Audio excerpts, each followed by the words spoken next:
Have you ever had one of those days where your emotions feel like a storm? Where no matter how hard you try to calm yourself, it feels like giant waves are crashing inside your mind and you're just struggling to stay afloat. Maybe it starts small. A deadline at work, a message you've been avoiding, a tiny argument with someone you love. And before you know it, your chest feels tight, your heart races, and suddenly even the simplest things feel impossible. I know that feeling all too well. I've been there, caught in the grip of anxiety, when thoughts spin faster than I can even breathe, when my own emotions feel bigger than me. And if you've ever felt that too, let me ask you something. What if you could take back control? What if, instead of drowning in those waves, you learned how to surf them? That's the question that led me to a little experiment. For 7 days, I made a commitment. A commitment to stop letting anxiety and emotions run my life and instead to face them, to understand them, and to practice tools that could calm the storm within me. Now, I want to be clear. I didn't lock myself away in a monastery, and I didn't magically become a monk overnight. I'm not a doctor, not a therapist, not some guru with all the answers. I'm just like you, a human being who wanted to feel more peace, more balance, and more control in a world that often feels chaotic. But here's the thing, those 7 days changed me. They didn't erase anxiety forever. They didn't make me perfect, but they gave me insights, habits, and lessons that transformed the way I experience my own mind and emotions. And today, I want to share that journey with you. Not because I think my story is special, but because maybe, just maybe, it might hold something you've been searching for too. Think about it. How much of your life has been limited because of anxiety? How many opportunities have you walked away from because you didn't feel ready? How many nights have you laid awake, replaying conversations, worrying about things you couldn't control? What if you didn't have to live that way anymore? Over the next few minutes, I'll walk you through exactly what I did during those 7 days, what worked, what didn't, and the surprising shifts that happened when I learned to stop fighting my emotions and start working with them. I'll share simple practices you can try for yourself. Nothing complicated, nothing expensive, just tools that helped me go from feeling like a victim of my emotions to becoming someone who could meet them with awareness, calm, and strength. But before we dive in, let me ask you this. What would it mean to you if, for just 1 week, you could feel lighter, calmer, more in control? What would it mean if, instead of reacting to every storm inside you, you could pause, breathe, and choose your response? That's what this experiment gave me. And if you've ever struggled with anxiety, if you've ever felt like your emotions control you more than you control them, then stick with me until the very end, because the lessons I learned might just give you the breakthrough you've been waiting for. So, let's begin. Let's step into this 7-day journey together. And who knows? Maybe by the end, you'll discover that peace and clarity were always closer than you thought. Day 1: Awareness, naming the storm. On the very first day of this experiment, I stumbled upon something so simple, yet so powerful, that it changed everything.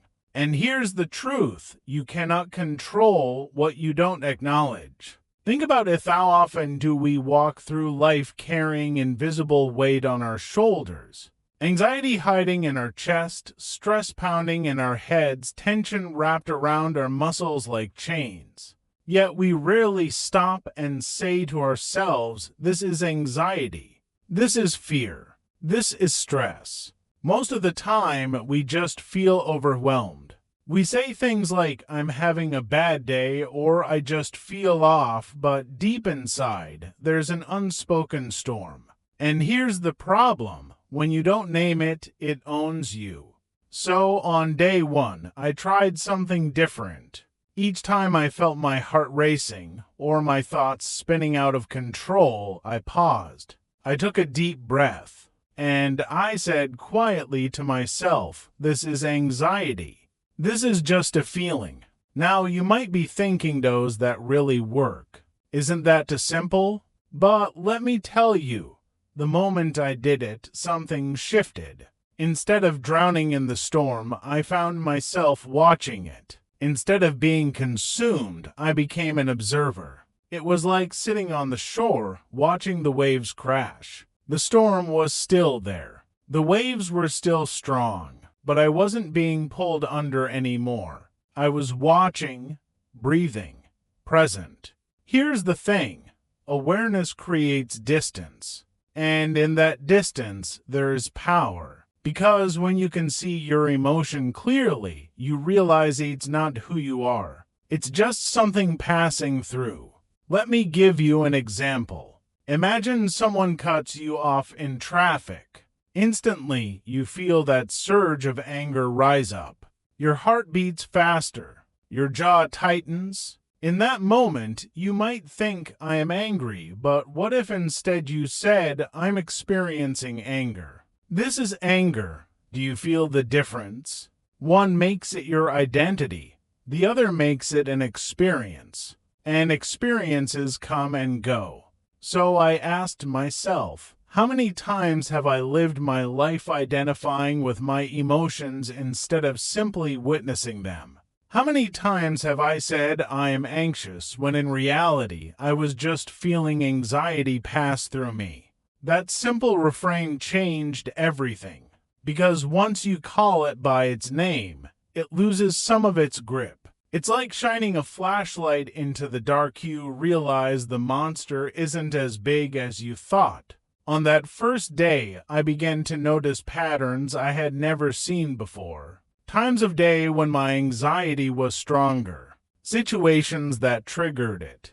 Even small moments like checking my phone too often that made the storm louder. And here's the real lesson. You can't change what you refuse to see. But once you see it, you can start to work with it. So let me ask you this. When was the last time you named your emotion? When was the last time you looked at yourself in the mirror and said, "I am feeling anxious right now, and that's okay"? Because the truth is, emotions are like visitors. They knock on your door, sometimes loud, sometimes quiet. And you have two choices. You can ignore them and let them run wild in your house, or you can open the door, greet them, and show them their place. Day one taught me that awareness is not weakness, it's strength. Naming your emotions doesn't mean you're giving in. It means you're reclaiming control. So the next time you feel that storm rise inside, you didn't fight it blindly. Pause, breathe, and name it. Say, "This is anxiety. This is fear. This is stress." And it will pass. Because when you name the storm, you remember you are not the storm. You are the sky, and the storm will always move on. Day two, breathing, finding stillness in chaos. On the second day of this journey, I learned something that sounds almost too simple to matter. Something we all do, every moment of our lives, without even thinking about it. Breathing. Now, you might roll your eyes the way I once did. How many times have you heard someone say, "Just breathe, calm down, take a deep breath," and maybe, like me, you thought, that's not going to fix anything. But here's the truth, I was wrong. Because when I finally tried it with real intention, I discovered something incredible. Breath is not just air filling your lungs. Breath is the bridge between the body and the mind. And when the storm of anxiety pulls you away into the future, your breath is what anchors you back to the present. So here's what I did. I practiced the 4-7-8 method. Inhale for 4 seconds. Hold it for 7. Exhale slowly for 8. At first, I felt awkward. I wondered, am I doing this right? Is this even working? But then something shifted. My heartbeat slowed. The tension in my chest softened. My thoughts, which had been racing like wild horses, began to calm. And in that moment, I realized Peace Be was not somewhere far away. It was right here inside me, waiting to be uncovered through something as simple as breath. Let me ask you, how many times have you been caught in the rush of your own thoughts, worrying about tomorrow's meeting, replaying yesterday's conversation, overthinking what might go wrong? When was the last time you stopped just for a minute to breathe deeply, intentionally? Because here's the thing. Anxiety thrives in the future. It feeds on what ifs. What if I fail? What if they judge me? What if I'm not enough? But your breath only exists right now. And the moment you connect with it, the future fades away. Let me give you an example. Imagine you're in the middle of a stressful day. Emails piling up, phone buzzing, your mind running 100 miles per hour. What if, instead of pushing through the chaos, you pause just for 60 seconds? Inhale deeply. Hold. Exhale longer than you inhaled. Do that 3 times. Wouldn't your whole body feel different? Wouldn't your mind feel clearer, lighter, more steady? That's what I experienced on day 2. And here's the beautiful part. Your breath is always with you. You don't need to buy it. You don't need to download it. You don't need to wait for the perfect time. It's right there, available in every single moment. Think about it. When you're angry, your breath changes. It becomes shallow, fast. When you're calm, it's slow and steady. Your emotions shape your breath. But the secret is this. Your breath can also shape your emotions. That's the hidden power we often forget. Now, I'm not saying breathing will solve all your problems. Taking a few breaths won't erase your deadlines or magically fix your relationships, but it will change the way you face them. It will change the state you're in when you deal with life. And that changes everything. Here's what I learned. When I control my breath, I control my state. And when I control my state, I'm no longer a slave to anxiety. I become the one steering the ship. So I'll leave you with a challenge. The next time you feel anxiety creeping in, don't ignore it. Don't let it sweep you away. Pause. Inhale for 4. Hold for 7. Exhale for 8. And just notice what happens. You might be surprised at how something so simple can unlock so much peace. Data taught me that we already carry within us a natural tool to calm the chaos. We just forget to use it. Breath is not just survival's medicine. It's presence. It's the key to stillness in a world that never stops moving. So, the question is, will you use it? Day 3 journaling. Emptying the mind. By the 3rd day of this experiment, my mind felt like a traffic jam during rush hour, thoughts honking at each other, fighting for space, and absolutely no exit in sight. Have you ever felt that way? Like your brain is overflowing with to-do lists, worries, conversations you replay over and over, and it feels like there's no room to breathe. That was me on day 3. And that's when I decided to try something I had resisted for years: journaling. Now, before you roll your eyes and think, I'm not a writer, I don't have time for that, and I wouldn't even know what to say, let me stop you right there. Because that's exactly what I used to think. I thought journaling was about writing beautiful sentences, keeping a perfect diary, or creating some polished record of my life. But I was wrong. Real journaling isn't about being poetic. It's not about grammar or spelling. It's about taking the chaos in your head and pouring it onto paper. It's about creating space inside yourself by emptying out what no longer needs to sit there. So that's what I did.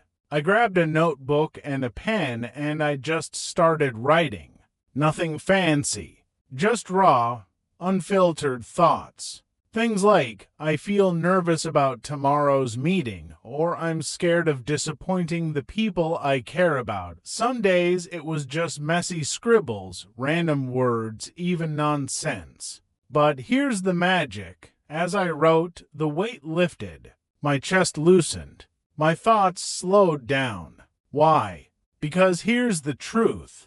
Anxiety grows in silence. When you let your worries circle endlessly in your head, they multiply. They feed on themselves like an echo chamber that gets louder and louder. But when you write them down, you give them shape. You pull them out of the shadows and into the light. And more often than not, once you see them on paper, you realize that they're not as big as they seemed.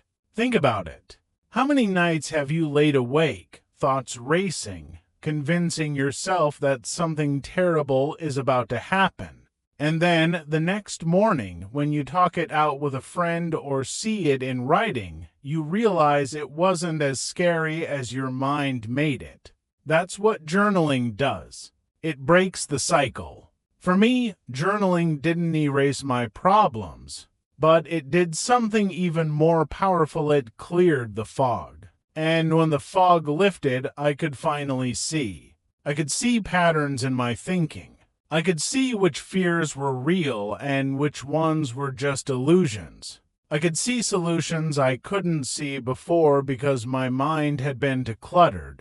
Here's a little exercise I tried. At the top of a page, I wrote down the phrase, "What's bothering me right now?" and I just let the pen move. No filter, no overthinking, just whatever came up. And after a few minutes, I noticed something strange. Things that felt overwhelming in my head looked almost small on paper. They were no longer swirling around, controlling me.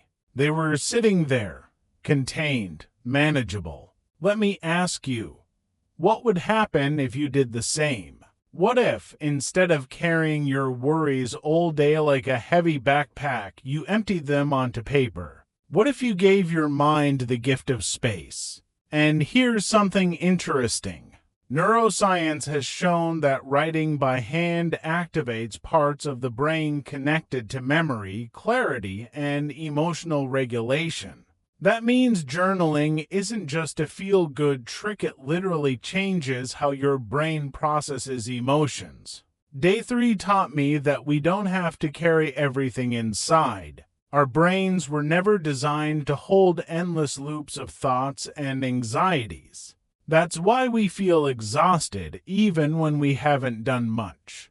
Journaling is like taking the clutter out of your mental living room so you can finally breathe in the space again. I want you to imagine this. Picture your mind as a glass of water filled with dirt and sand. If you keep shaking it, the water stays cloudy, but if you pour some of it out suddenly, the rest begins to settle and clarity returns.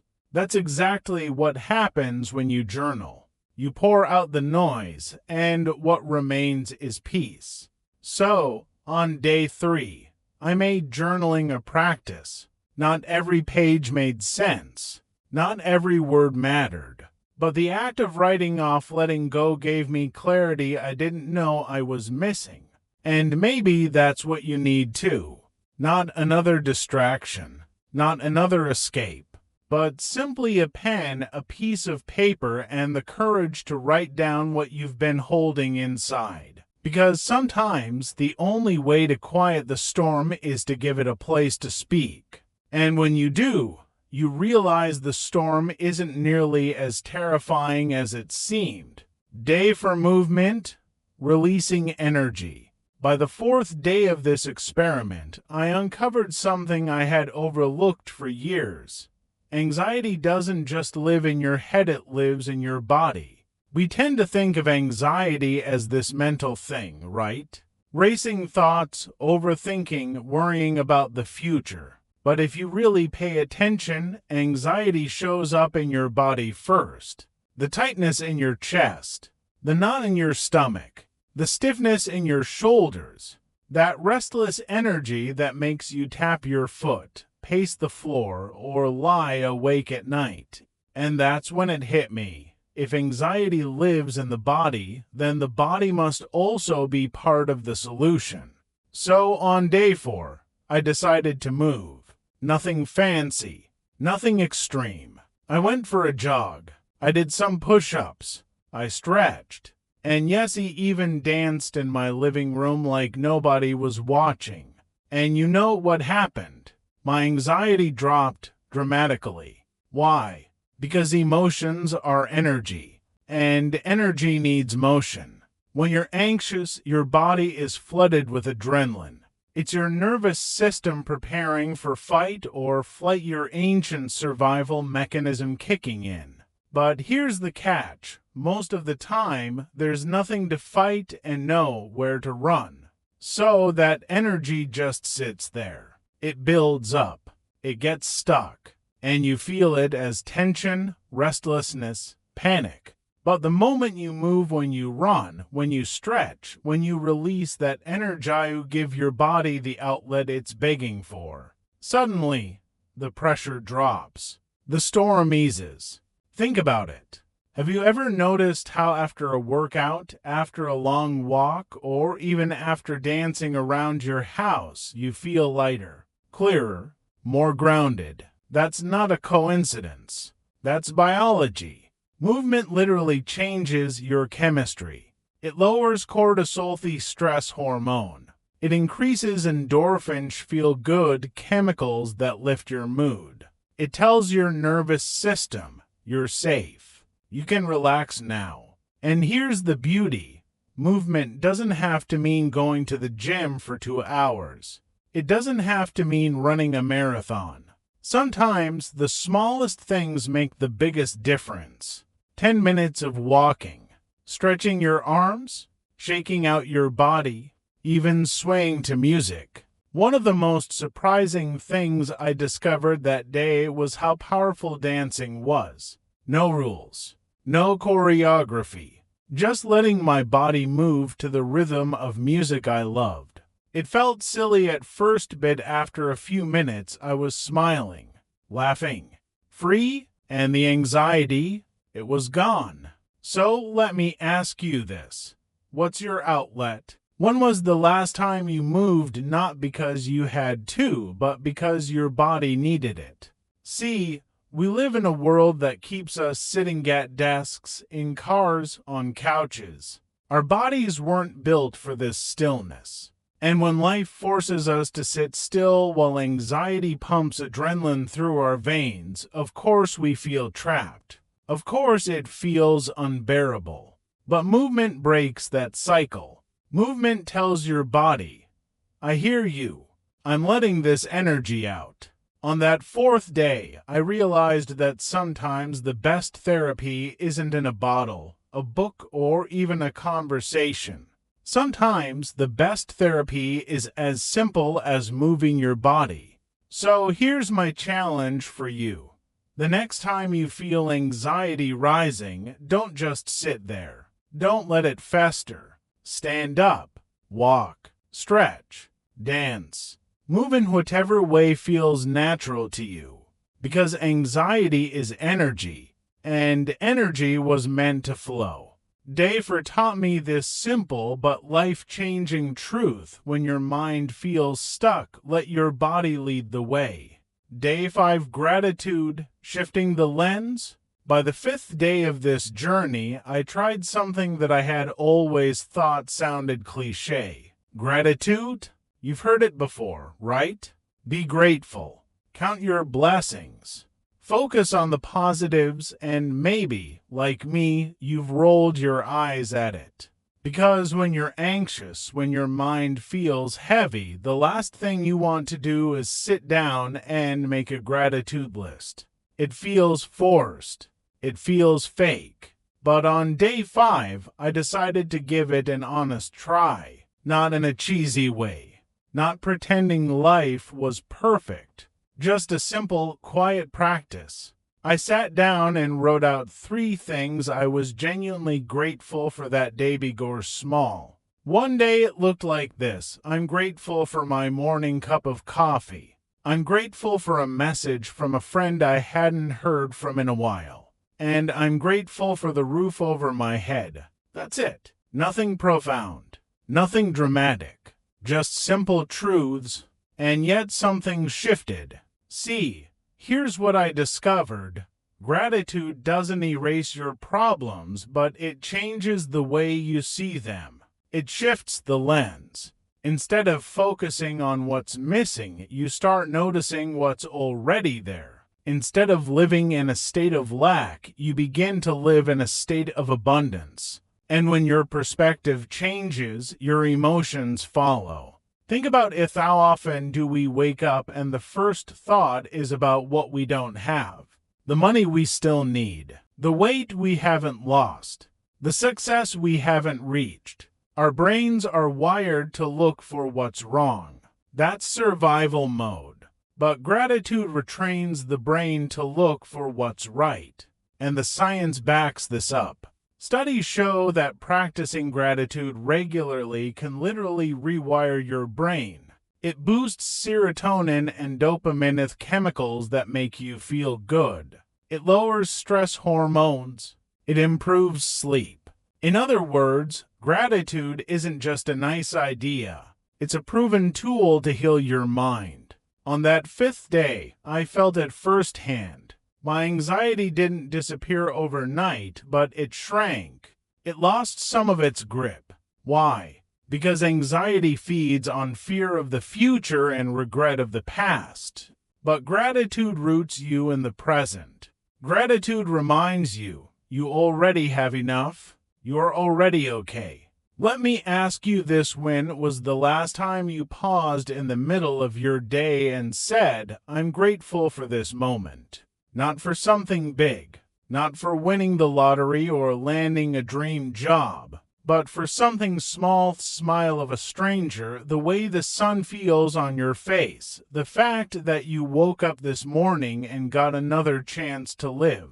Imagine how different your life would feel if you trained your mind to notice those things.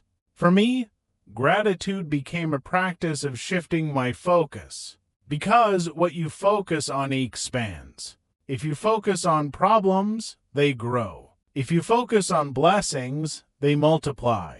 It's like wearing glasses. Imagine putting on a pair of glasses that only highlight what's wrong. You'd walk around seeing only obstacles.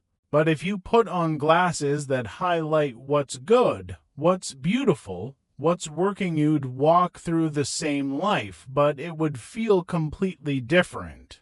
That's what gratitude does. And here's the best part: it doesn't take hours. It doesn't cost a thing. It only takes a few seconds of intention. So here's my challenge to you. Tonight, before you go to bed, write down 3 things you're grateful for. Don't overthink it. Just 3. And do it again tomorrow and the day after. Watch how it shifts your mood, your mindset, even your energy. Because gratitude is not just about saying thank you. It's about shifting the lens through which you see your world. Day 5 taught me this. Anxiety shrinks when gratitude grows. And when you practice gratitude, you realize that peace isn't waiting somewhere in the future. It's already here, hidden in the simple things you've been overlooking. So the question is, what are you grateful for right now, in this very moment? Day 6, silence, medicine in stillness. Have you noticed how loud life has become? Not just out city traffic, headlines, notifications, but inside too. The noise in our minds. The never-ending scroll of what's next. What did I miss? What if I fail? What if the most powerful way to quiet the chaos isn't adding something new, but removing what's unnecessary? What if the medicine we've been searching for has been with us all along? Silence. On day 6, I gave myself a challenge: 5 minutes. That's it. No phone, No music. No podcasts. No multitasking. Just sitting breathing Bing. And I won't lie to you. The first minute felt awkward. My mind didn't know what to do with the blank space. Thoughts rushed in like kids running into a playground at recess. Shouldn't you answer that email? Did you forget something? What's for dinner? Is this working? But then something interesting happened. Between the thoughts, I noticed space. Tiny pockets of quiet. The sound of my breath. The soft hum of the room. A bird outside the window I hadn't heard in weeks because my life was too loud. And in that silence, a gentle peace began to rise like a lake settling after a skipped stone. Why does this matter? Because we live in a world that constantly pulls our attention outward. The more we consume, the less we notice. The more we react, the less we reflect. And anxiety thrives in that kind of environment, and every moment is filled, when every pause is replaced by a screen, when we never give our nervous system a chance to exhale. Silence is a reset button. It's the white space that makes the words of your life readable again. Let me ask you, when was the last time you sat in quiet on purpose? Not because the Wi-Fi went down. Not because you were stuck waiting in a line. On purpose because you chose to meet yourself in the stillness. What would change if you did? Here's what happened for me. In the silence, I realized how much of my stress was just momentum. Not real emergency assist mental motion. Like a spinning top that keeps going because I never set it down. When I sat still, the top slowed. The noise softened. And I could finally hear what mattered. I used a simple rhythm to guide those 5 minutes. You can try this with me now if you want. Sit comfortably. Feet on the floor, hands relaxed. Close your eyes or soften your gaze. Let your shoulders drop. Unclench your jaw. Breathe naturally. No need to control it. Just notice the inhale and the exhale. Choose an anchor. It could be the feeling of air at the tip of your nose, your chest rising and falling, or the sound in the room. When a thought appears, name it gently. Thinking, planning, worrying. Then return to your anchor. No judgment, no drama. Just come back. That's it. You haven't failed if you notice your mind wandering. That's the practice. The coming back is the rep, the mental push-up that builds awareness and calm. At first, I expected fireworks, some profound insight. But what actually happened was better, small, steady clarity. I began to recognize patterns. Mornings were noisiest. My mind revved up after too much screen time. I saw how certain environments, bright lights, cluttered spaces, constant alerts kept my system on high alert. Silence showed me the levers I could pull to return to calm. Think of your mind like a snow globe. Shake at mails, texts, tasks, and you can't see clearly. Sit it down, do nothing, and the snow begins to settle on its own. That's what 5 minutes of silence does. It lets the mind settle until the picture becomes clear again. You might be thinking, 5 minutes. I don't have time for that, but I'm going to challenge that story. You have 5 minutes, you just might be giving them to something that doesn't love you back. What if you took them back and invested them in your peace? Here are 3 simple ways I built silence into my day. The first 5, before I touch my phone in the morning, I sit for 5 quiet minutes. It sets the toneless reactivity, more intention. The transition pause, before switching tasks, work to home, meeting to meeting, take 90 seconds in silence.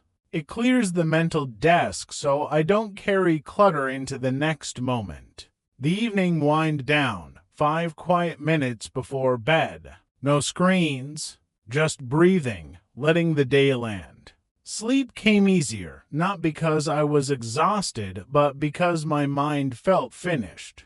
Notice how none of these require perfect conditions. You can do them in your parked car, at your kitchen table, even in a bathroom stall if you must. Silence is portable. It doesn't ask for candles, cushions, or a mountain view. It asks for willingness. Let me give you a real-life example. One afternoon, I felt a wave of anxiety hit me for no obvious reason. Restless energy, tight chest, racing thoughts. Old me would have grabbed the phone, scrolled, numbed, distracted. Day 6 me tried something different. I stepped outside, closed my eyes, and listened. Wind through leaves. A distant dog bark. My own breath, soft and steady. 90 seconds later, I wasn't fixed, but I was reachable again, calm enough to choose my next step. That's the power of silence. It gives you back the choice. Here's a reframe that helped me. Silence isn't the absence of life. It's the space that lets life be felt. It's not empty. It's spacious. It's not boring. It's honest. In silence, you meet the part of you that isn't your inbox, your to-do list, or your worries. You meet the steady core that's been there the whole time, and the part that doesn't get tossed by every wave. If you're skeptical, start ridiculously small. 30 seconds. Set a timer. Sit. Breathe. Listen for the sounds around you and for the quiet underneath them. Ask yourself, what am I carrying that I can set down for this half minute? When the timer ends, notice how you feel. Then try a minute tomorrow. 2 minutes next week. Build the muscle gently. You might discover what I did. Silence isn't just a break, it's training. It trains your attention to come home. It trains your nervous system to remember safety.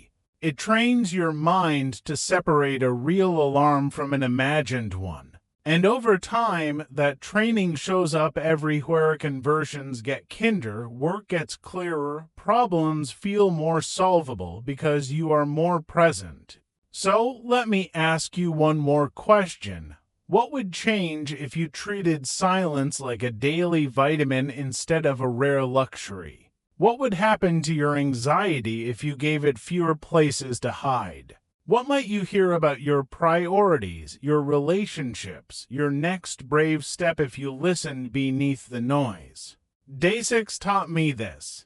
Peace rarely shouts, it whispers. If we want to hear it, we have to make room. Just a few minutes. Just enough to let the snow settle. Just enough to remember who we are when the world gets quiet. Try it today. 5 minutes. No phone, no music, no fixing. Sit with yourself gently. Notice your breath. Name your thoughts and let them pass like clouds across a wide sky. Then carry that quiet into the rest of your day like a secret strength. Because when you create silence even for a moment, you don't escape life. You meet it more fully. And in that meeting, anxiety loosens its grip and calm steps forward to take your hand. Day 7, self-compassion. Be kind to yourself. What if the reason we stay stuck in anxiety isn't because we're broken, but because we keep fighting the wrong battle? What if the secret isn't trying harder, fixing faster, or pushing stronger, but learning how to be on our own side? On the 7th day of my journey, I stumbled on the most important lesson of them all. You cannot shame yourself into peace. You cannot hate yourself into healing. You cannot bully your way into calm. Think about it. How many times have you caught yourself saying, "Why am I like this? Why can't I just get over it? What's wrong with me?" We think those harsh words will whip us into shape. But what actually happens? The anxiety grows louder, not quieter. Because every insult we throw at ourselves only adds another layer of pressure, another reason to feel unsafe inside our own skin. So on day 7, I tried something different. Instead of attacking myself for feeling anxious, I whispered words I'd normally reserve for a dear friend. It's okay. You're human. This feeling will pass. You're still worthy even in this moment, and the strangest thing happened. The tight grip of anxiety started to soften. Not because I forced it away, but because I stopped giving it fuel. Here's the truth we so often forget. Self-compassion is not weakness.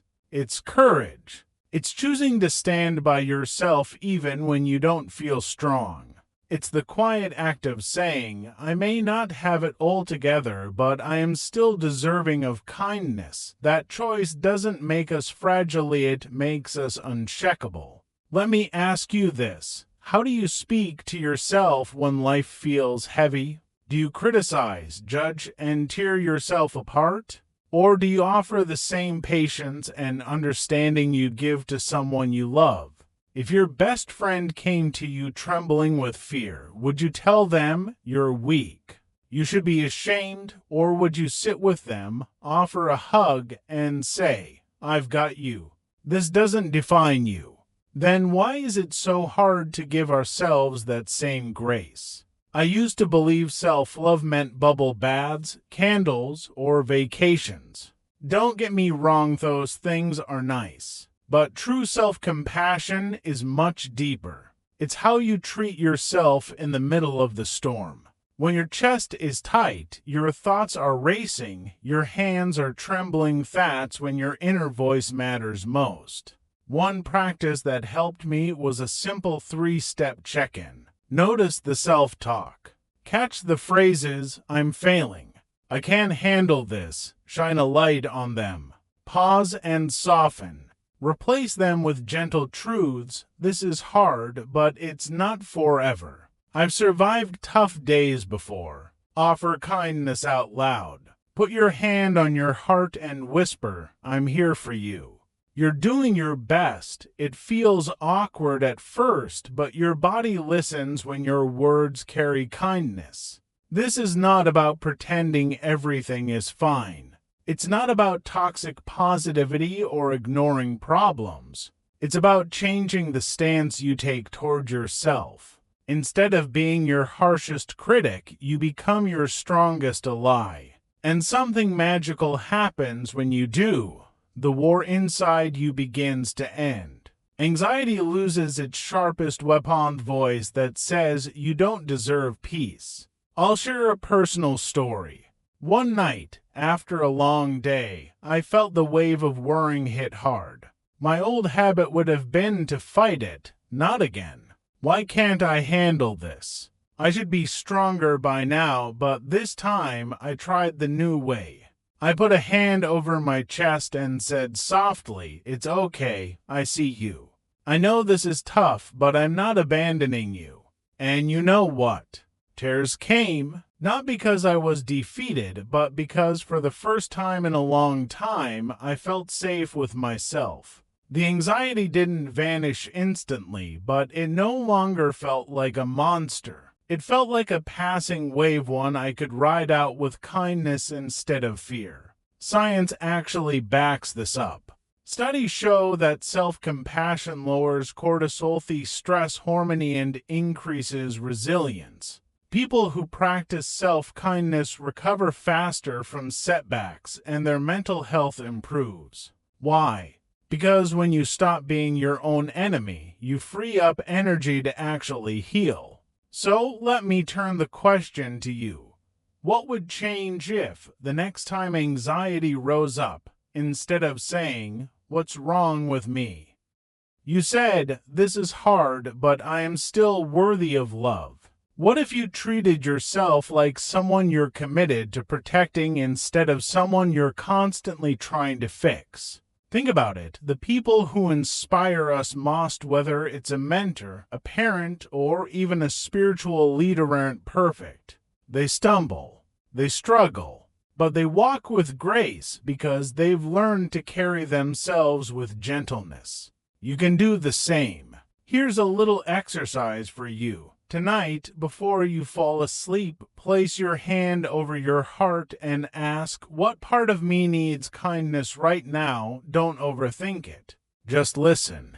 Maybe it's the tired part of you that's been hustling all week. Maybe it's the scared part that fears the future. Maybe it's the lonely part that craves connection. Whatever shows up, speak to it kindly. Give it permission to rest. Because here's the paradox: the moment you stop waging war against yourself, anxiety has nothing left to fight. Compassion disarms it. And in that surrender, peace finally has room to enter. Day 7 taught me the lesson I'll carry forever. Self-love is not selfish. It's survival. It's the root from which courage, resilience, and true calm grow. And every time you choose kindness over cruelty toward yourself, you water that root. So, if you take only one thing from this 7-day journey, let it be this: be on your own side. Speak to yourself with the same love you would to someone you cherish. Because at the end of the day, you are the longest relationship you will ever have. And when you become a safe place for yourself, the storms outside lose their power to break you. Try it today. The next time you feel the familiar wave of anxiety, pause, breathe, then whisper to yourself, "It's okay, I'm human. This feeling will pass." And through it all, I am still worthy. Because self-compassion isn't the end of the journey. It's the beginning of truly living free. Conclusion: 7 days controlling anxiety and emotions. So after 7 days of facing my anxiety head-on, what really happened? Did I suddenly become this perfectly calm person, floating through life without a single worrying? Did anxiety just vanish from my life forever? No. And honestly, that's not how life works. But here's the surprising part: something even more powerful happened. I began to see anxiety differently. I stopped treating it like a lifelong enemy I had to defeat. Instead, I realized that anxiety is a messenger. Emotions aren't chains that hold us down, they're signals pointing us toward what needs our attention. Think about it. Fear is just trying to keep you safe. Stress is trying to push you to prepare. Sadness is reminding you that you've loved something deeply. The problem isn't the emotion itself, it's how we relate to it. And over these 7 days, I discovered that when we bring awareness, breath, movement, gratitude, silence, and self-kindness into the mix, something shifts. Anxiety doesn't disappear overnight, but it no longer runs the show. It loosens its grip. And for the first time in a long time, I felt like I had the steering wheel back in my own hands. The biggest lesson: you don't need to wait for a miracle or for the perfect circumstances to take back control of your inner world. You already have the tools within you right now to begin that process. Sometimes it's as simple as one breath, one step, one small act of kindness toward yourself. And that makes me want to ask you, what would change in your life if, just for the next 7 days, you gave yourself permission to practice these tools? Imagine this: 7 days of awareness instead of autopilot. 7 days of grounding yourself with breath instead of drowning in worrying. 7 days of moving your body instead of letting energy stay trapped inside. 7 days of gratitude instead of scarcity. 7 days of silence instead of noise. 7 days of compassion instead of criticism. What would that feel like? What doors might open? How much lighter, calmer, and more free might you become? I know maybe your mind is already saying, but what if I fail? What if I can't stick with it? And here's the truth: you don't need to be perfect. This isn't about doing everything flawlessly. This is about experimenting, noticing, and being willing to try again even if you stumble. Because growth doesn't happen in one giant leap, it happens in small, repeated choices that slowly reshape who we are. Here's a perspective that really changed things for me. Peace is not something you find out there. It's not hiding in the next vacation, the next job, or the next big life change. Peace is something you practice. It's something you cultivate little by little in the way you breathe, move, think, and speak to yourself. And if you're listening right now, maybe that's the reminder you needed. That you don't have to keep waiting for peace to arrive, you can start practicing it today in the smallest ways. So let me leave you with this question. If you knew that just 7 days of intention could shift your inner world, would you give yourself that chance? Would you take that step, not because someone else told you to, but because you deserve to feel lighter, calmer, and more free? And maybe just maybe that choice becomes the beginning of a new chapter in your life. If this message has touched you, I encourage you to share it with someone you love, someone who may be fighting their own private battles in silence.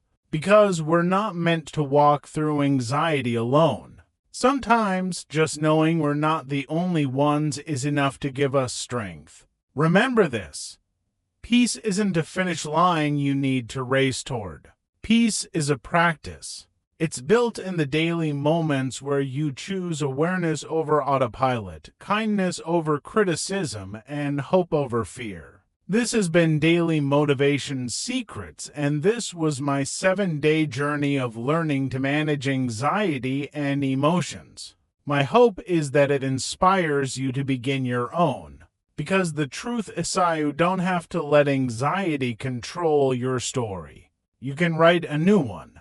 And it can start today.